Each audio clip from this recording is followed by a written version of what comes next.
Disa dashuri fillojnë me fjalë të thjeshta. Të tjera lindin në heshtje, në besim dhe sakrificë. Para se Muhamad, paqja qoftë mbi të fliste me botën. Kishte një grua që besoi me zemër tek ai, kur askush nuk i dha besim. Kjo është historia e Khadijës. Para vdekjes së saj dhe shumë pas saj.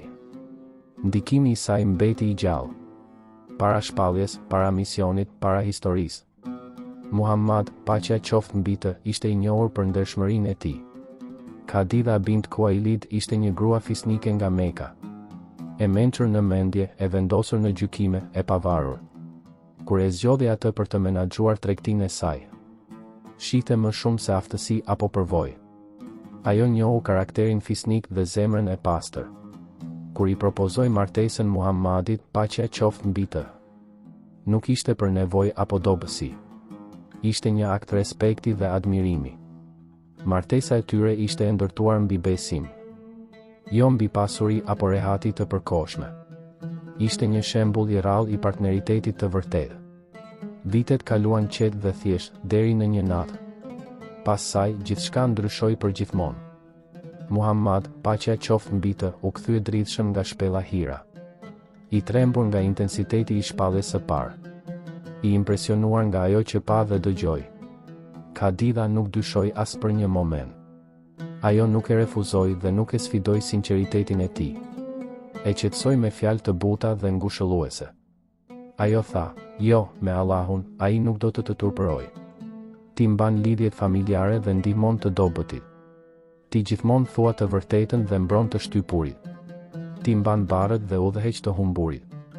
Ajo ishte e para që besoi sinqerisht tek ai. E para që konfirmoi mesazhin e tij. Gjithmonë mbështetësia e parë dhe më e fortë e tij. Kur njerëzit e mohonin, ajo besonte plotësisht. Kur armiqt i kundërshtonin, ajo qëndronte pranë tij. Ajo dhuroi pasurinë, rehati dhe shëndetin e saj për të vërtetën. Kur erdhi bojkoti, me uri dhe izolim, ajo mbeti e fortë, besnike dhe plotësisht e përkushtuar. Deri në ditën që vdiq në paqe. Vdekja e saj nuk ishte një humbje e zakonshme, por e thellë. Muhamad, paqja qoftë mbi të, nuk buzëqeshi për shumë kohë pas kësaj. Viti u njoh si viti i trishtimit. Pas Khadijës, asgjë nuk mbeti si më parë në jetën e tij. Pas shumë viteve, nëse dikush sulmonte nderin e saj, Muhamad, paqja qoftë mbi të, bëhej shumë i trishtuar.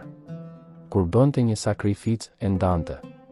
Dërgonte pjesë tek shoqet e saj me dashuri, duke thënë: ajo besoi tek unë kur të gjithë e mohuan. Ajo konfirmoi të vërtetën time kur të tjerët e refuzuan. Ajo më mbështeti me pasurinë e saj kur u lash plotësisht. Kjo nuk është thjesht një histori martese. Është një mësim për besim, durim dhe besnikëri. Forca e vërtet shpesh qëndron qetësisht pranë teje. Jo përpara, duke kërkuar lavdi apo njohje. Khadija la këtë botë, por dashuria e saj mbeti e përjetshme dhe frymëzuese.